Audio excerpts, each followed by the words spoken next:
드라마 작가로서는 뭐 사람들이 많은 환상을 갖기도 하는데 일단 뭐 벌이가 좋다 히트하면 그런 생각도 가지고 있는데 참 바늘구멍을 통과하기만큼 어려운 프로페셔널의 세계고 그만한 또 고통도 많이 따르고 있는 게 또 현실입니다.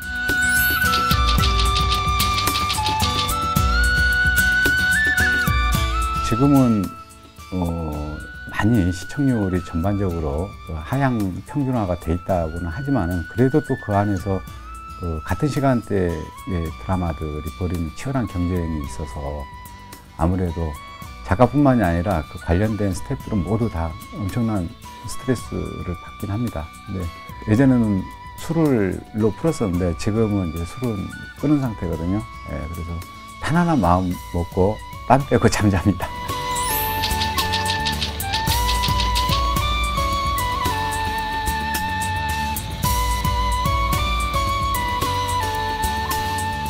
한 살, 두 살 더 먹을 때마다 그 도시에 대해서 이제 조금 더 뭐라 그럴까요? 더 삶이 마모되고 그럴수록 더 생각이 나죠. 유년 시절을 제가 11년 정도 보낸 곳인데 지금도 고흥하면 바닷가가 가깝기 때문에 제가 외가가 또 바닷가거든요. 그래서 바닷가에 대한 기억이 제일 많죠. 그 모래사장이 굴껍질이 많았거든요. 그래서 뭐 발 베이면서 뭐 뛰놀고 알몸으로 수영하고 그리고 뭐 거기서 까맣게 타가지고 그 외가 그 마당에 있는 그 샘 깊은 시원한 우물 속에 수박 담가놨다가 꺼내서 먹고 했던 그런 기억들이 있고 또 그 갯벌 고동작 잡아서 먹고 김덕장이 있었거든요. 그때는 요즘처럼 뭐 공장화가 안 됐기 때문에 그 엄청난 넓이의 김덕장에서 그 김을 말리고 한 장 한 장 이 발에 이렇게 말리거든요. 한 장씩 꽂아서 그 장관이었던 기억이 있고 그렇습니다. 그 외할머니 그리고 젊었던 어머니 아버지에 대한 기억. 당연히 철없었지만 가장 자유롭고 뭐 가난했지만 제일 따뜻했고 행복했던 만약에 돌아간다면 돌아가고 싶죠. 예.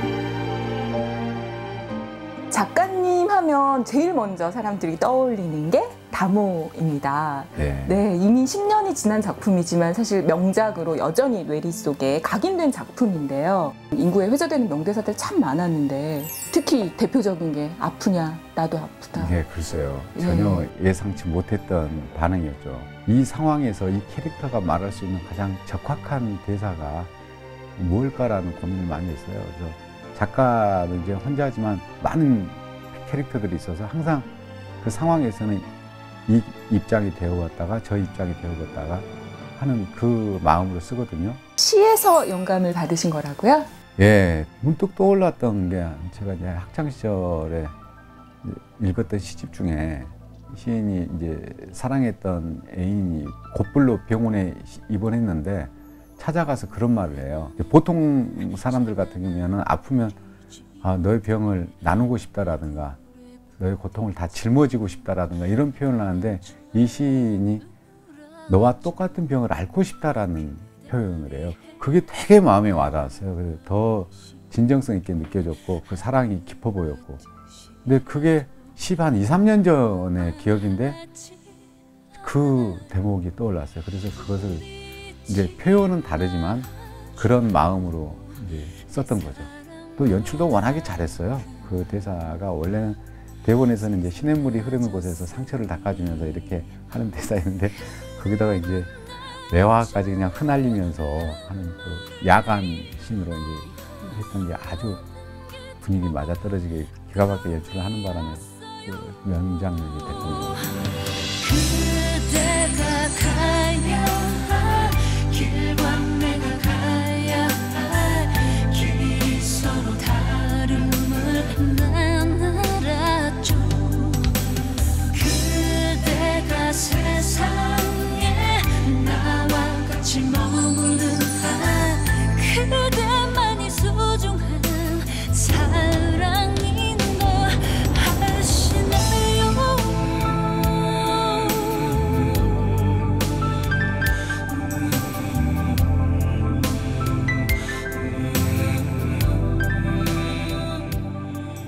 그 모임들이 있어요. 다모 폐인들의 모임들이 있는데 초대를 받아서 몇 번 갔었는데 나중에도 계속해서 모임을 하고 연락이 오길래 아 이제 그만 좀 놔줘라. 제가 그랬더니 아 이제는 그 작품 작가님이나 그 감독님이나 MBC 게 아닙니다.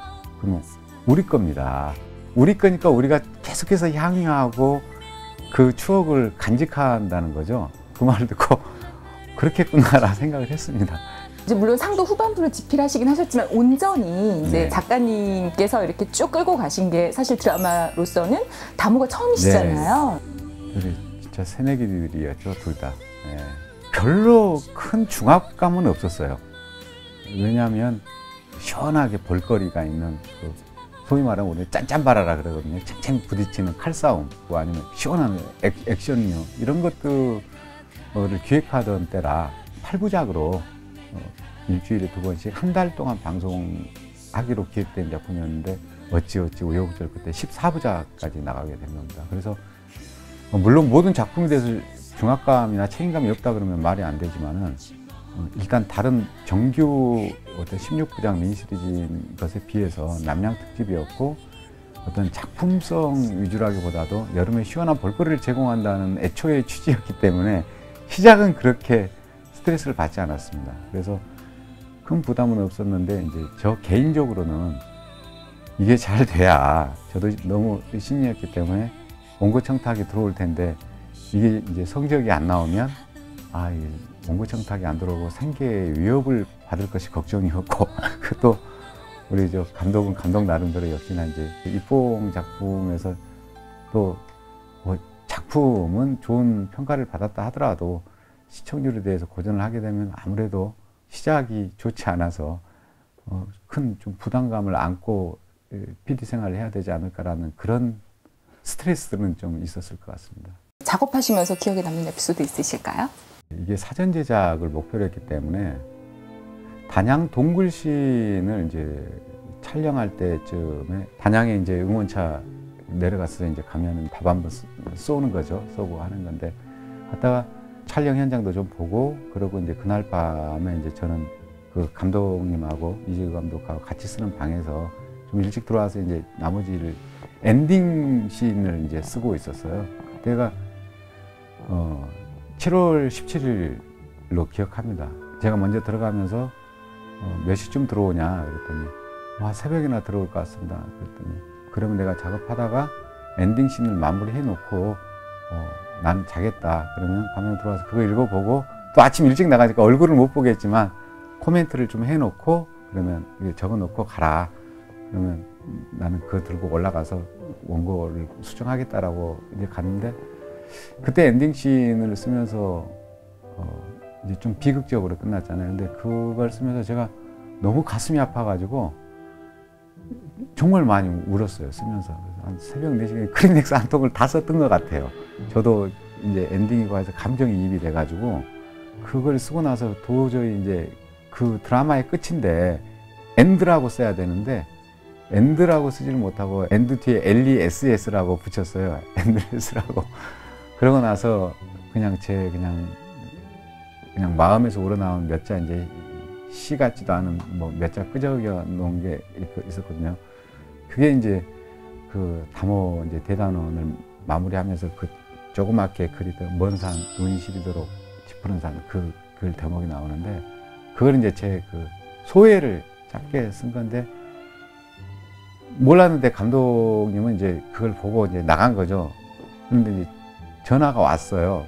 내가 그걸 보고 자기도 되게 가슴 아프고 울었다. 그래서 그 마지막에 쓴 그 소회를 그냥 끄적거린 건데 그것을 마지막 그 엔딩에 조금 이렇게 붙이고 싶다라는 그 말을 해서 그날이 가장 기억에 남았던 것 같아요. 그들을 이제 어쨌든 극이지만 떠나보내면서 그 소회를 남겼던 게 감독하고 말 그대로 딱 통했던 그 느낌, 네, 그런 기억이 남습니다. 네.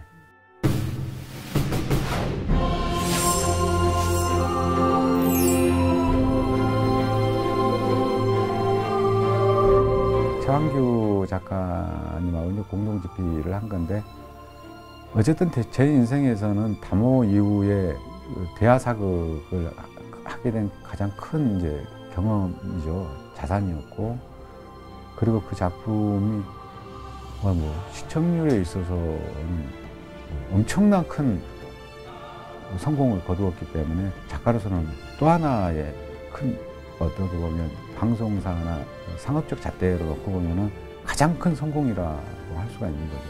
그래서 이제 앞에 이제 담화하고 비교해 보면 이제 아무래도 아쉬운 점이 많고, 짧은 드라마에서 모든 어떤 완성도를 중심으로 이렇게 쏟아부었다고 한다면은 아무래도 이제 80일이나 되는 긴 분량이기 때문에 조금 긴 세월 동안 응축된 힘이 조금 분산될 수도 있고, 제 스스로는 좀 아쉬운 대목이 좀 많죠. 저한테는 굉장히 공부가 많이 되었던, 반성도 많이 있었던 그런 작품이었습니다. 공부와 반성에 대해서 말씀을 하셨는데 가장 크게 느끼셨던 거는 어떤 부분이셨어요? 시청률의 탄력을 받게 되면은 만드는 사람들 대부분이 조금 편해져요. 편해진다는 것은 달리 보면 좀 긴장이 좀 풀린다는 수가 있거든요. 이미 탄력을 받은 상황에서 조금 느슨해져도 사람들이 봐준다라는 그런 이제 안이한 생각이 있을 수 있고, 그래서 이제 그 후반부에 가면은 애초에 우리가 구성해 놓았던 61회에서의 엔딩이 늘리다 보니까 당연히 내용이 늘어나게 되고, 긴장이 좀 호흡이나 이런 게 좀 풀리게 되는 거죠. 그때 저희가 알거든요. 아는데 거기서 대한 어떤 스스로에 대한 좀 못마땅한 이런 게 분명히 있습니다. 근데 어쩔 수 없이 이제 정해진 또 새로운 엔딩 포인트로 달려가야 되고, 그런 것들에 대해서 어떤 방송의 이제 현실 이런 것들에 대해서 좀 괴롭기도 했고, 또 작가로서의 또 반성도 많이 했고. 예. 장장 10개월여의 대장정이셨는데 네. 쪽대본이 한 번도 없으셨다고요? 저도 지금 질문을 듣고 보니까 그랬던 것 같습니다. 그러니까 늦게 간 적은 있죠. 통째 대본이 늦게 간 적은 있는데, 아무래도 협업의 장점이었지 않았을까라는 생각도 들고요. 혼자 썼으면은 쪽대본 나왔을 것 같아요. 예. 보통들 이제 대본이 나오면은 반드시 수정 요구가 있기 마련이거든요. 근데 분위기가 좋다 보니까 수정 요구도 별로 없고 그대로 이제 찍기 마련이고, 제 기억으로는 수정 요구가 한 번밖에 없었던 것 같아요.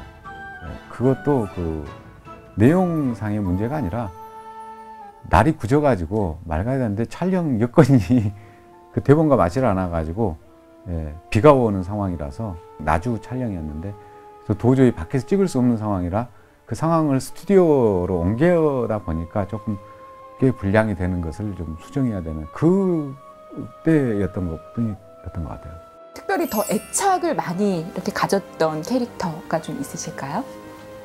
주몽은 이제 이게 신화잖아요. 그리고 주몽이 뭐 알에서 원래 나야 되는데, 드라마에서 보여줄 때 그런 신화적인 이야기를 할 수는 없잖아요. 신화라고 전제를 한다면 모르지만 남아있는 사료도 없고 하다 보니 많은 상상력으로 그럴듯하게 만들어야 되는데, 해모수라는 존재가 주몽의 이제 아버지인데, 다물군으로서 광복군 같은 존재죠. 광복군의 우두머리 같은 장군 같은 존재인데, 그 초반에 되게 공을 많이 들였어요.